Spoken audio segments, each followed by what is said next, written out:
Good morning, good morning. Welcome to the Keto Mom page. My name is Stephanie.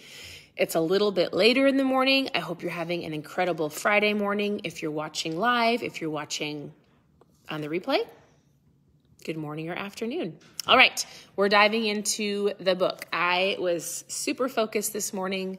I read a little long.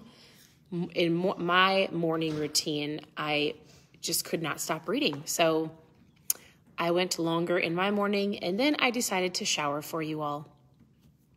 No, I really needed a shower. And so hence, well, I'm a little bit later. So for those of you who usually tune in earlier, I'm sorry.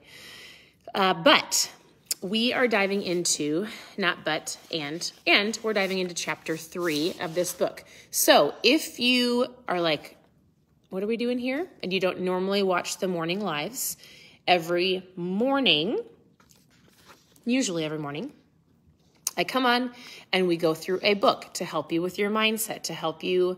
And it helps in all areas of your life if your mindset is more of a positive, not a negative. So we've been going through books since April. So this whole page is about fat loss, ketones, keto, low carb, recipes, and mindset. It is super important. So whether you have the book or you don't have the book, it's completely fine. You can tune in. Hopefully you get a golden nugget, and then you can go throughout your morning thinking, pondering, hopefully making the best choices possible in your life.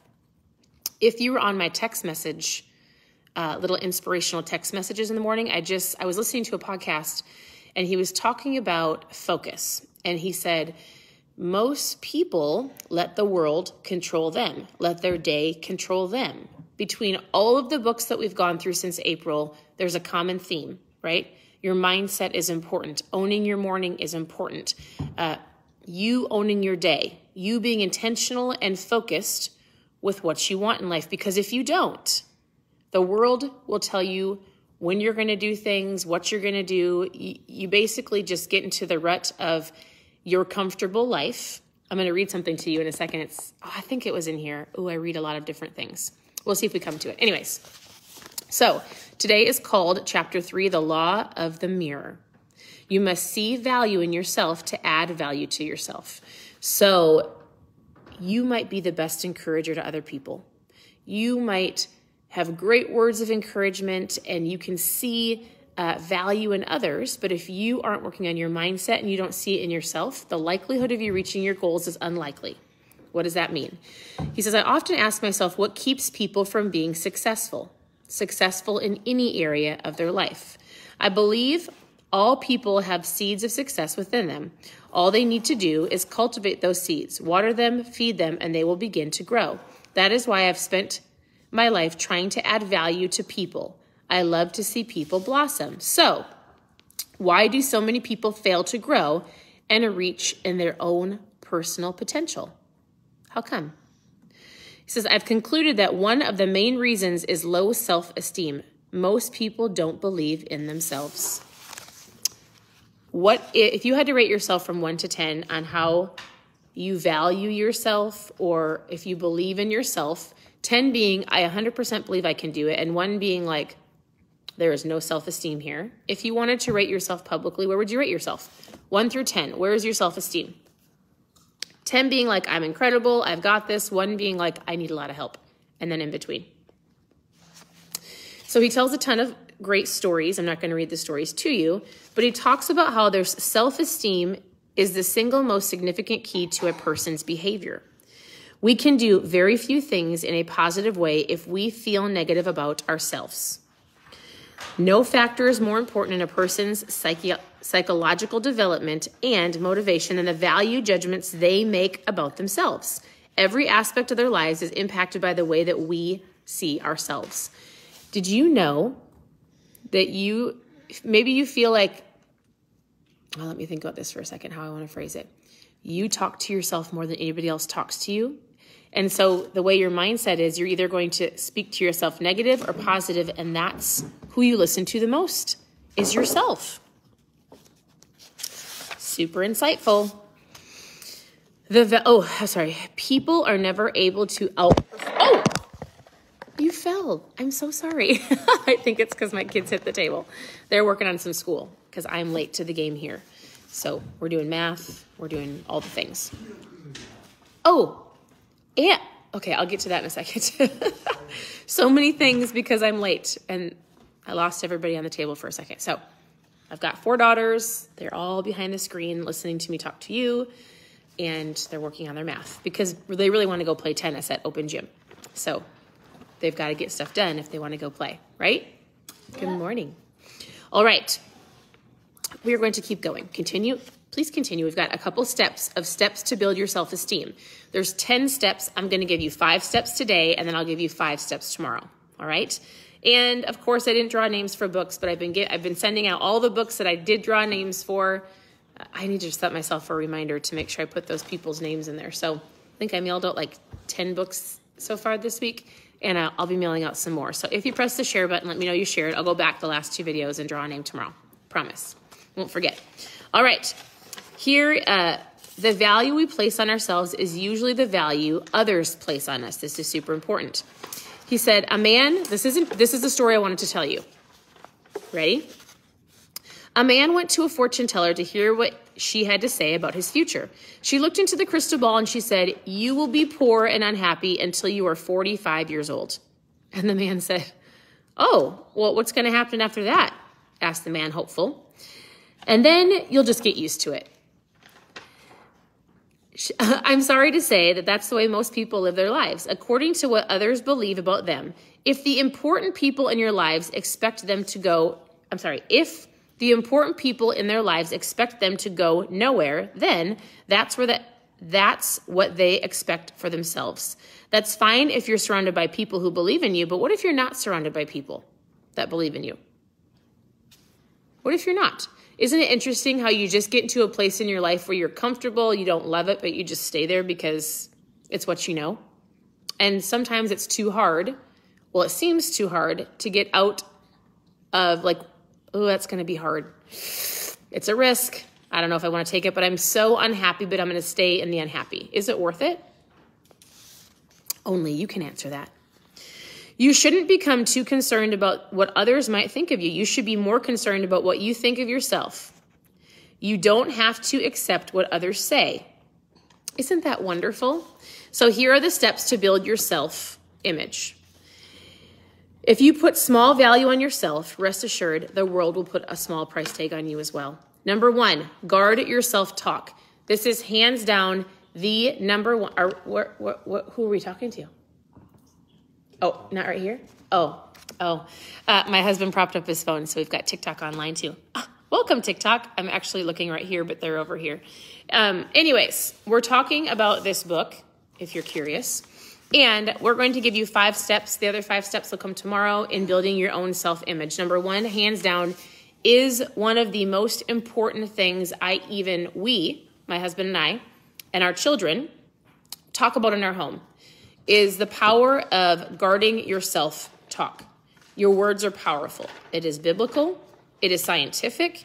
If you are speaking negative towards somebody else or yourself, your words are powerful. Your words bring life or death. And so he just talks about the power of your words. Do you encourage yourself? Do you bring yourself down? That is ultimately going to decide the choices that you make in your life. Guarding your self-talk. That is number 1. He says, if we want to change our lives, we have to change the way that we think of ourselves. And if we want to change the way we think of ourselves, we need to change the way that we talk to ourselves. Pay attention to the words that are coming out of your mouth and the words that you're speaking over everybody else. Even sarcasm. I love to be funny and joke, but I actually seriously hate sarcasm if people... My husband always says this, and he's heard it from, I think, our CEO or maybe somebody else. He'll say, there's always a little bit of truth in what people say. People will say something, and then they'll go, oh, I'm just kidding. Oh, I'm just kidding. And then my husband will say, there's always a little bit of truth in what you say. Whether you say it out of sarcasm or just trying to be funny, your words are powerful. Watch what you say. You need to learn to become your own encourager, your own cheerleader. Every time you do a good job, don't just let it pass. Give yourself a compliment. Every time you choose discipline over indulgence, don't tell yourself that you should have done it anyways. Recognize how much you've been helping yourself and how far you've come. Every positive thing that you can say to yourself will help. So that's number 1, the power of your words. Number 2, stop comparing yourself to others. Comparison is the thief of joy. Comparing yourself to others is really just a needless distraction. The only way that you should compare, the only person you should compare yourself to is you. Your mission is to become better today than you were yesterday. Self-explanatory, right? Number 3, move beyond your limiting beliefs. When a man has put a limit on what he will do, he has put a limit on what he can do. In your mind, right? What you believe you can do will ultimately be your limit. It'll be the cap. As soon as he or she changes her self-limiting thinking, she is able to change her life and move beyond that. Identifying a limiting belief that you want to change is number 1. Determining how the belief limited you, decide how you want to be, act, or feel, and then create a turnaround statement that affirms or gives you permission to be, act, or feel in a new way. You get to decide. You get to speak the words over yourself. You need to be your number 1 encourager. I'm not going to say that it's easy. It's not. And there's different things you can learn, like number 1, watching your words, right? Not letting other people decide your choices, not comparing yourself, but staying in your own lane. If that means you stop following certain people, I tell people on our team, in our business world, if you can't follow somebody to learn from them and you're following somebody else because you are comparison or you're jealous or it makes you envious, you want what they have, if it brings you anger, you don't need to like unfriend that person, but maybe you need to hide that person for a little bit, because usually what bothers you is about you. Right? So you need to get your own mental state under control, your own desires, your own focus, you need to stay in your own lane. So it doesn't mean that person is wrong. They could be boastful. We're not going to judge that person, but you need to stay in your own lane, focus on what you want, and sometimes you need to not watch anybody for a little while till you figure out you. If you're not watching people to learn from them, then you need to remove that and go to where there's truth to figure this out. You do you, right? All right. Number 4 is add value to others. It's hard to feel bad about yourself when you're doing something good for somebody else. Our CEO has said this many times. I've read it in books. If you feel like you're lacking something, let's say throughout the day, you're like, I just need a hug. Let's say that your love language is physical touch. Do you know what your love languages are? It's a book. It's called The 5 Love Languages, and it is physical touch. It's the way that you feel loved or valued, the way that you feel like if somebody did this for you, you would be like, oh my goodness, yes. It's physical touch, words of affirmation, quality time, gifts, and acts of service. And this is important in marriages, right? Usually we do what we want. But if you go, oh my goodness, I keep trying to serve my husband, but that's not filling his cup, then you need to back up and go, oh, that is actually what I love to enjoy, people doing for me, but that's not what he loves. I'm telling you all of this because if you want something, first of all, like knowing what people's gifts are important also, but also I've read, like if you want a hug, go give a hug. If you need some quality time or just need some time with somebody, go do something for somebody else. Does this make sense?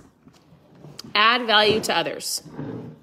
Number 5, to build your own self-esteem or the way that you look at yourself is do the right thing, even if it's very, very hard.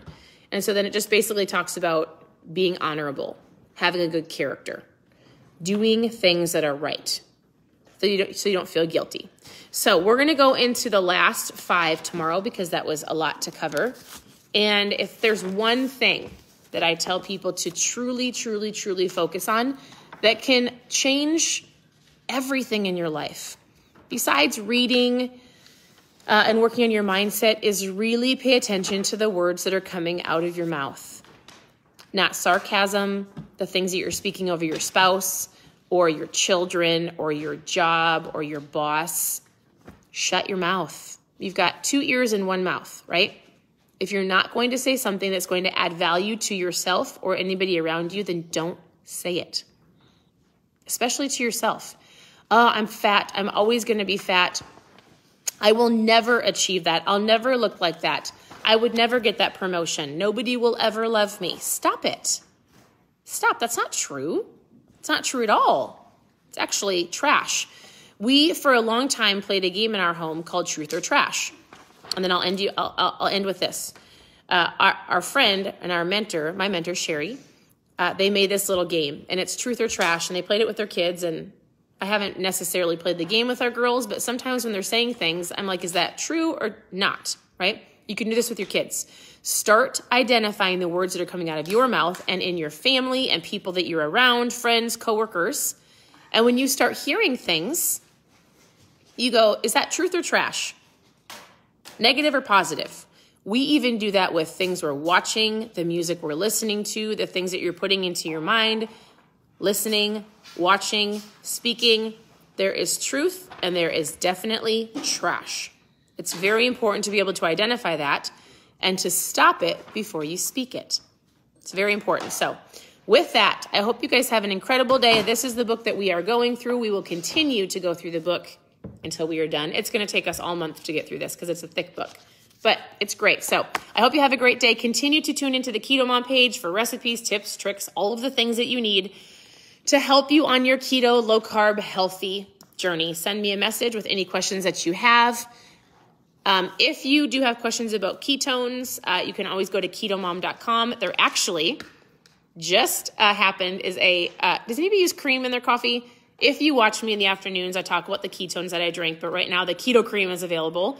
Pretty sure you get 2 boxes. It's on sale. It is 2 new flavors. It is the latte nut caramel macchiato. It replaces your nasty stuff that you put in your coffee full of sugar. Anyways, it's incredible. If you love the cream, if you need some cream for your coffee, post cream below and I'll get back to you about that. But otherwise, I hope you guys have a great day and we'll talk to you soon. Bye.